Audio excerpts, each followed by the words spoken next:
Hello everyone. सो काफ़ी सारे लोग ये बार बार पूछ रहे हैं कि sir how to study last 10 days, क्या पढ़ना है, कैसे पढ़ना है, कैसे रिवीजन करें, जीके कैसे पढ़ना है।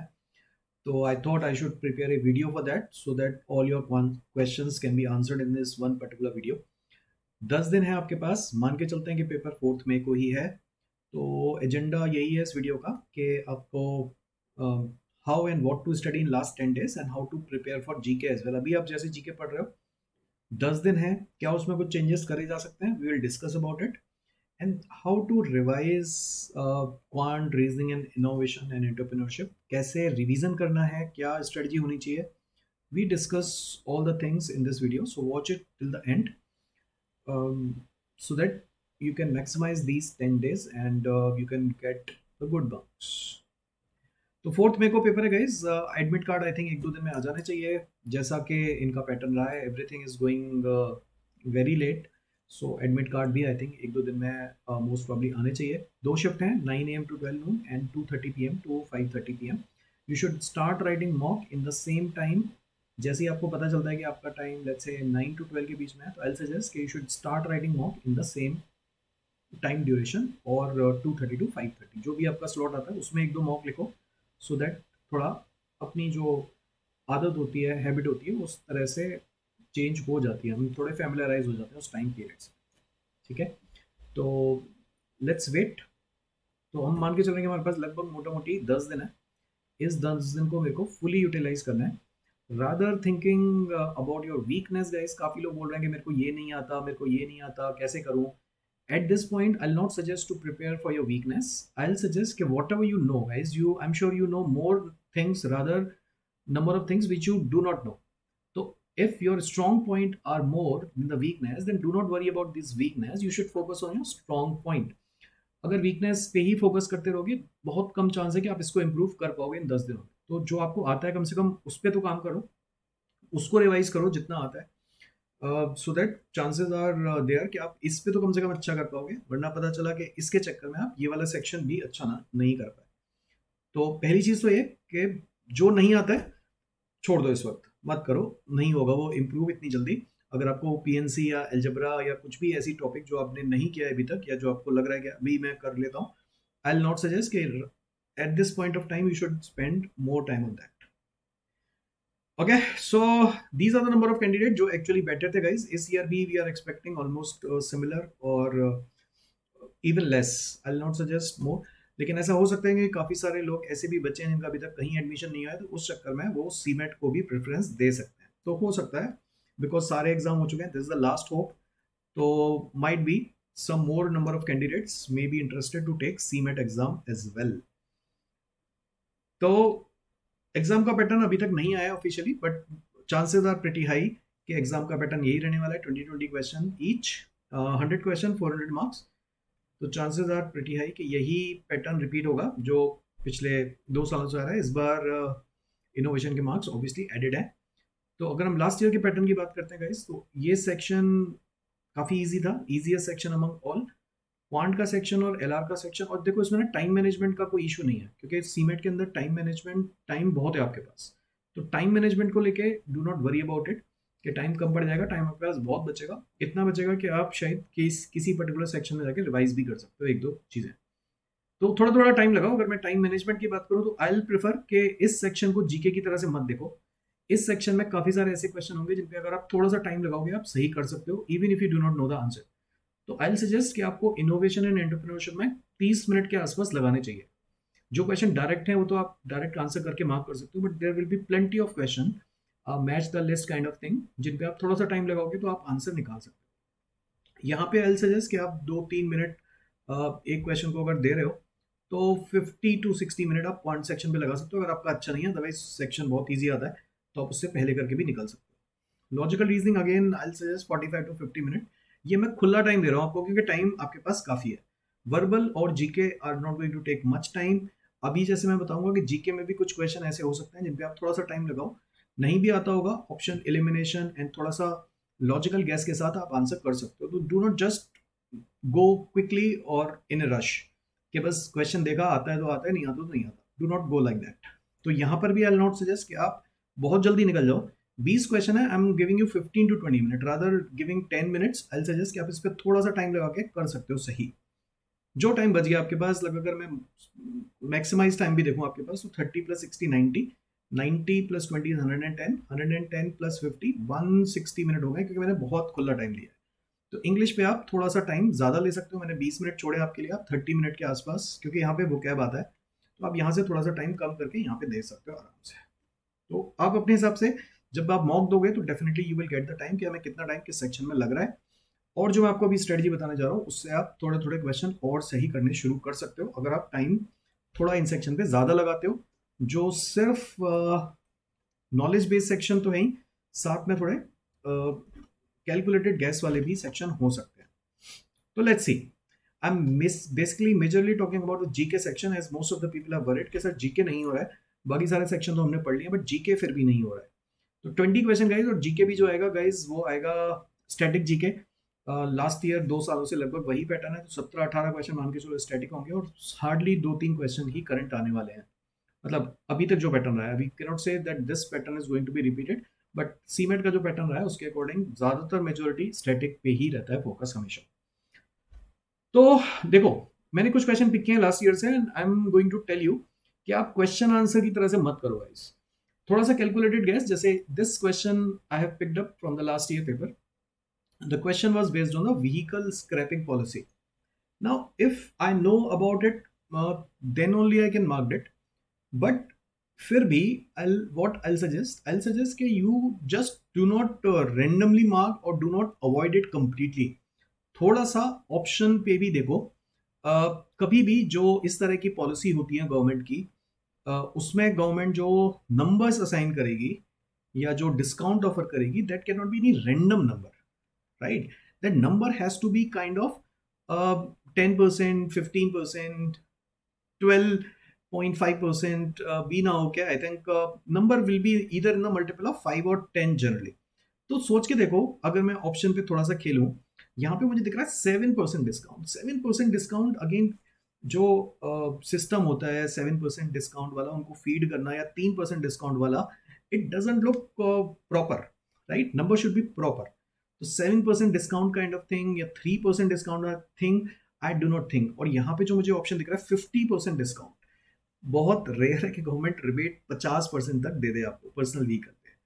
तो ये 3 ऑप्शन अगर मैं थोड़ा सा कैलकुलेटेड ली जाता हूं, तो even if I do not know the answer, among the 4 option जो मोस्ट लॉजिकल आंसर मेरे को दिख रहा है, वो ये है कि यहाँ पे गवर्नमेंट रिबेट दे रही है 25%, और यहाँ पे जो डिस्काउंट दे रही है वो दे रही है 5%, which is again a decent looking number, 5 and 5 के मल्टीपल बोथ।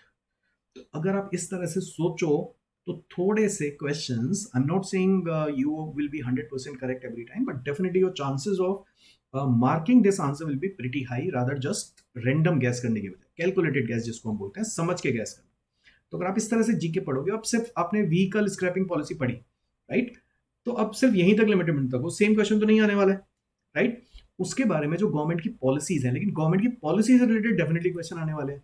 तो आप क्या करो कि स्क्रैपिंग पॉलिसी के बारे में तो पढ़ ही लो, ये मोटा मोटी, साथ में ये जो अदर पॉलिसीज हैं इसके बारे में भी पढ़ो।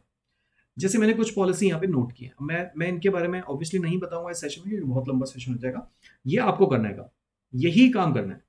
तो आप क्वेश्चन आंसर मत करो, जैसे मैं शुरू में बोल रहा था कि अगर आप जीके को क्वेश्चन आंसर की तरह से कर रहे हो, this is a waste of time, because nobody knows कि कहाँ से कौन सा क्वेश्चन उठ के आएगा। लेकिन अगर आप टॉपिक वाइज तैयार करते हो, तो चांसेस हैं कि आपके उसमें से क्वेश्चन फंसने के ज्यादा चांसेस है, रादर क्वेश्चन आंसर करने के बजाय। तो आपने अगर पॉलिसी पढ़ ली वाली, तो आपको सारी चीजों के बारे में पता चलेगा। आप क्वेश्चन कितने ही करोगे, इस पे हजारों क्वेश्चन बन सकते हैं पॉलिसी पे ही, तो आप पॉलिसी पे मत क्वेश्चन आंसर मत करो। तो हेल्थ पॉलिसी हो गई, जैसे स्टीट पॉलिसी क्या है, पॉलिसी फॉर विमेन क्या है, civil aviation policy, this is looking important for me.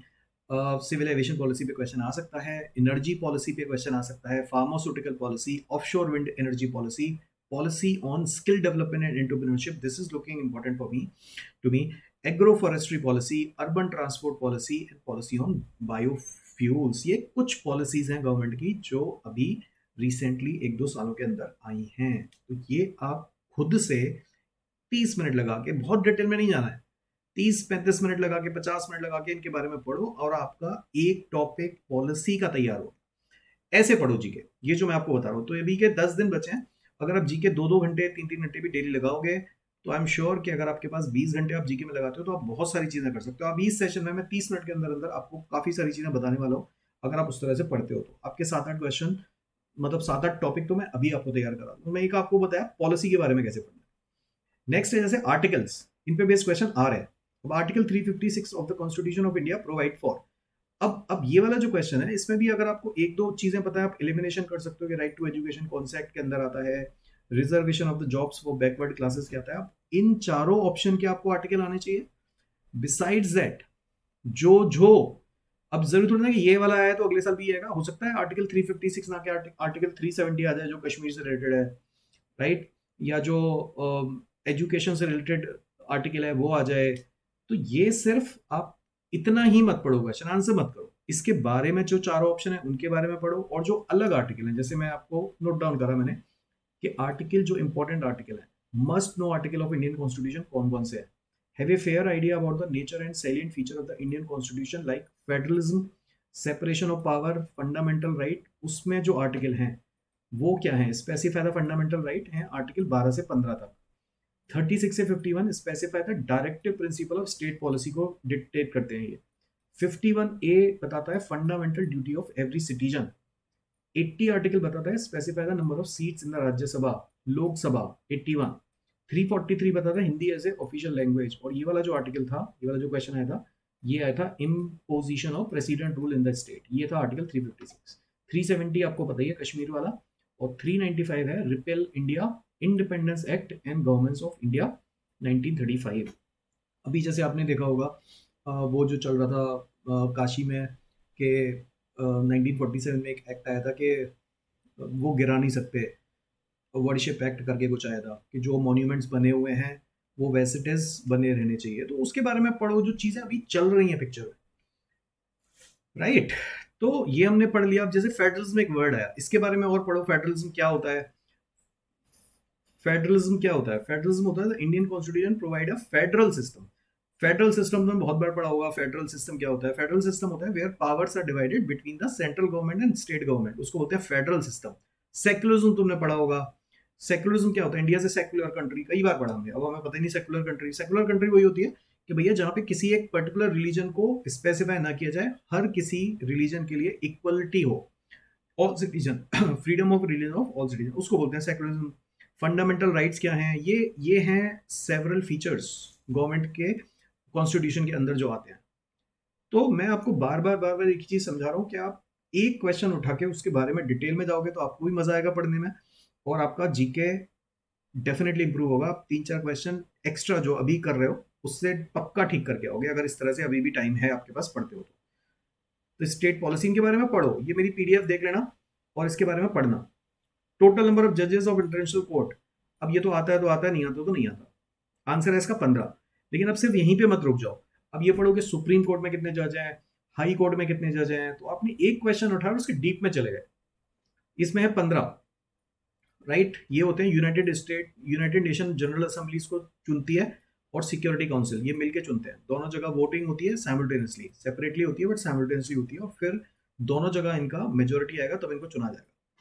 Supreme court of India में है चीफ जस्टिस और उसके अलावा 33 और जज, मतलब 34 जजेस हैं टोटल। चीफ जस्टिस पता है कौन है, कंट्रोलर ऑडिटर जनरल कौन है इंडिया के, मुर्मू हैं, केसी मुर्मू, और ये आपके चंद्रचूड़ हैं, राइट।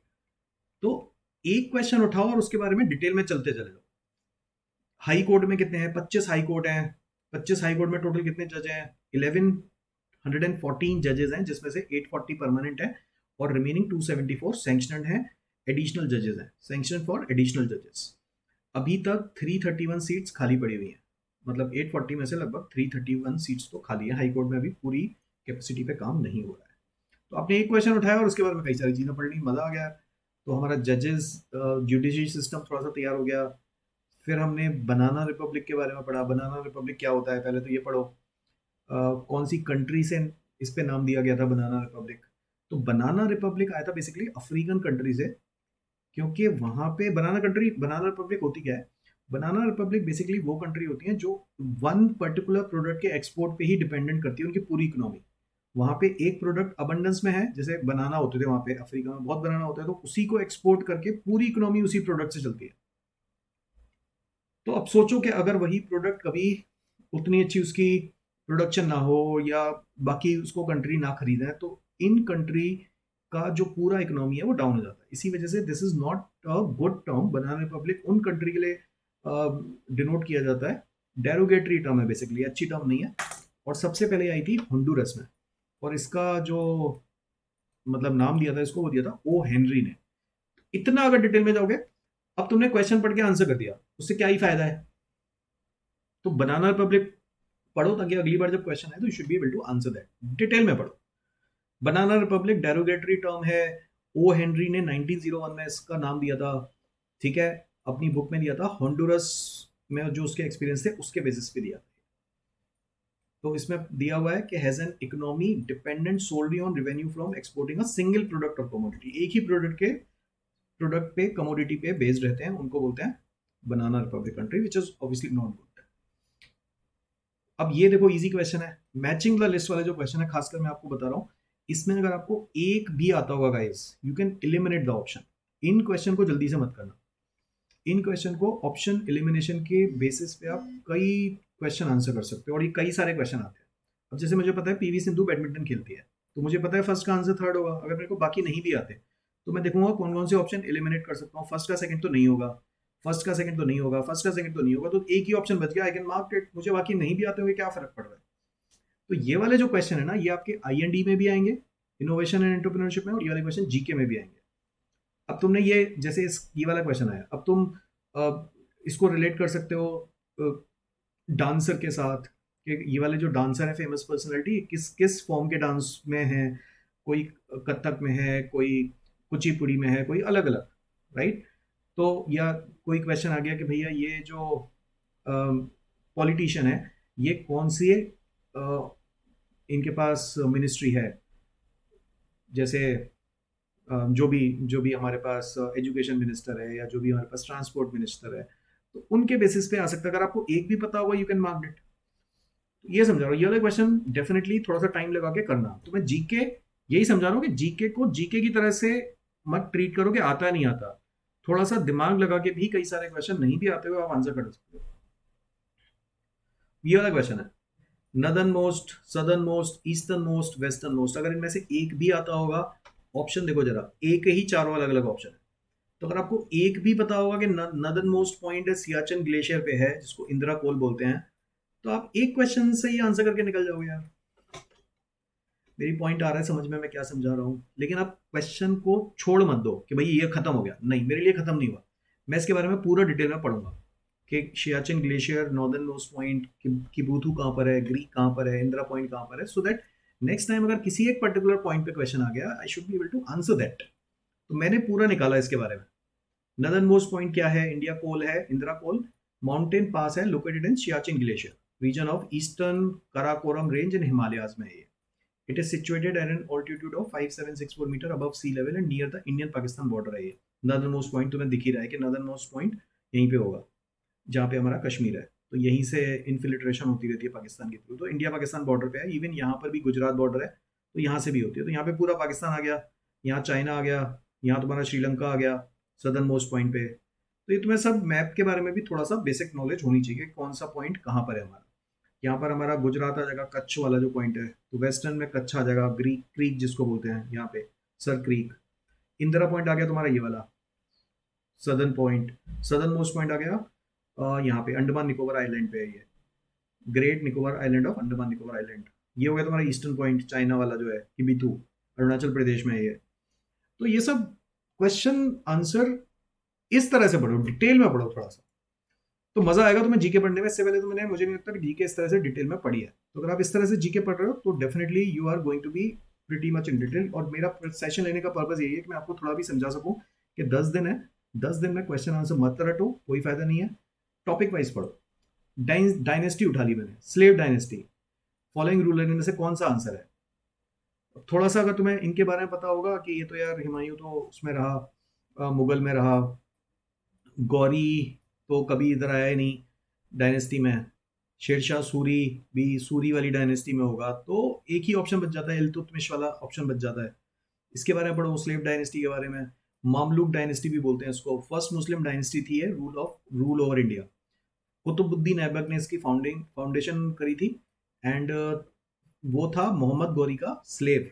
कुतुबुद्दीन ऐबक जो था उसने बनाई थी। तो डायनेस्टी रूल्ड 2006 से लेके 2090 तक, 1206 से लेके 1209 तक। खिलजी डायनेस्टी आई थी इसके बाद, फॉलोड बाय खिलजी डायनेस्टी। तो स्लेव डायनेस्टी, फिर उसके बाद खिलजी डायनेस्टी। स्लेव डायनेस्टी की जो सबसे रूलर पॉपुलर थे वो थी कुतुब मीनार, तो पता ही है तुम्हें, रजिया सुल्तान। रजिया सुल्तान भी स्लेव डायनेस्टी की सबसे पॉपुलर थी, जो थी 1236 से लेके 4 साल before being deposed and killed by her half brother. 4 साल ही किया उन्होंने रूल, लेकिन ये सबसे फेमस रही रजिया सुल्तान। फिर इसके बारे में तुम्हारा आ गया वो क्या कहते हैं बाकी डायनेस्टी, तो इनके बारे में थोड़ा सा उठा लो। मौर्य डायनेस्टी कब थी, गुप्ता कौन थी, Khilji dynasty, Mughal dynasty, Maratha dynasty, British Raj. तो ये देखो मैंने कितना नोट्स बनाया तुम लोगों के लिए। तो इस तरह से डिटेल निकाल के पढ़ोगे ना, तो आप बढ़िया से पढ़ोगे, पीपीटी डाउनलोड कर लेना, और इसमें से ही काफी सारे क्वेश्चन आपके क्लियर हो जाएंगे। तो आपको एक डायनेस्टी से बेस्ड क्वेश्चन क्लियर हो गया, ये समझा रहा हूँ। लैंग्वेजेस, शेड्यूल्ड लैंग्वेजेस कितनी हैं इंडिया के? शेड्यूल्ड लैंग्वेजेस 22 शेड्यूल्ड लैंग्वेज हैं। कौन कौन सी हैं वो आपको पता होना चाहिए। बोडो एंड नेपाली दोनों हैं, सेंथली है, कोंकणी है, मराठी है, हिंदी भी है। ये सारी 22 की 22 लैंग्वेज मैंने आपके लिए लिखी हैं, इनको पढ़ लो। तो आई एम श्योर कि आपका जो बेसिक फंडा है समझने का वो क्लियर हो गया है। इन बिटवीन अभी क्वांट और उस पर आने से पहले ये वाला ऑफर देख लो, ये ऑफर चल रहा है, लोकेश अग्रवाल इसका कोड है। ये 24 अप्रैल तक ये गाइस, तो आपके जो फ्रेंड्स या नोन है आप उनको बता सकते हो अगर if they want to be added in my group. So Lokesh Agarwal, ये टेलीग्राम चैनल है, अगर आप भी नहीं हो तो ज्वाइन कर सकते हो और ये कोड यूज कर सकते हो। 25% ऑफ टिल 24 ऑफ अप्रैल, तो ये जरूर बता दो। क्वांट की बात करते हैं। क्वांट में गाइस अगेन आई सजेस्ट, मैंने ऑलरेडी बहुत सारे जो टॉपिक हैं उनके सेशंस लिए हुए हैं, तो आप मेरा यूट्यूब वीडियोस देख सकते हो। मैंने जीके के सेशन नहीं लिए हैं, तो इसलिए मैंने जीके क्लेम नहीं किया है। This is the first session of GK which I have taken it. तो मैं जो भी सेशन लेता हूँ थोड़ा डिटेल में लेता हूँ, मैं क्वेश्चन आंसर नहीं कराऊंगा अगर कराऊंगा तो। क्वांट के मेरे यूट्यूब सेशन है जिसमें आप एलजबरा देख सकते हो, अभी एलजबरा चल रहा है। ये मेरे ऐप पे भी पड़े हुए हैं। और बिसाइड दैट अर्थमेटिक में हमने एक रिवीजन किया था, अभी ज्योमेट्री का रिवीजन किया हुआ है, मेंसुरेशन का रिवीजन किया हुआ है। तो ये जो सेशन है पीएनसी प्रोबेबिलिटी का सेशन लिया हुआ है, तो ये एक बार देख लो और बैठ के सिर्फ रिवाइज करो। जो नहीं आता है इस वक्त वो छोड़ दो। तो मुझे नहीं लगता कि क्वांट में, क्योंकि बहुत बेसिक क्वेश्चन आते हैं, डीआई आता है, डीआई हमने बहुत सारे क्वेश्चन ले लिए, पीवाईक्यू हम सारे कर चुके हैं ऑलमोस्ट। तो इस वक्त आप जो जो टॉपिक हो गए हैं उन्हीं पे थोड़ा थोड़ा रिवीजन करो, फॉर्मूले रिवाइज कर लो, मेन बहुत इंपॉर्टेंट चीजें, क्योंकि क्वेश्चन बिल्कुल डायरेक्ट आएंगे। 5 6 क्वेश्चन डीआई आएगा, बाकी 8 क्वेश्चन इसमें अर्थमेटिक वेटेज ज़्यादा है, बाकी मेंसुरेशन 1 2 क्वेश्चन और प्रोबेबिलिटी 1 2 क्वेश्चन, बाकी एल्जेब्रा नंबर सिस्टम के भी थोड़े थोड़े क्वेश्चन। तो इस वक्त रिवीजन करो, ठीक है। टाइम बहुत है, सीमेंट में आराम से कर पाओगे आप 20 के 20।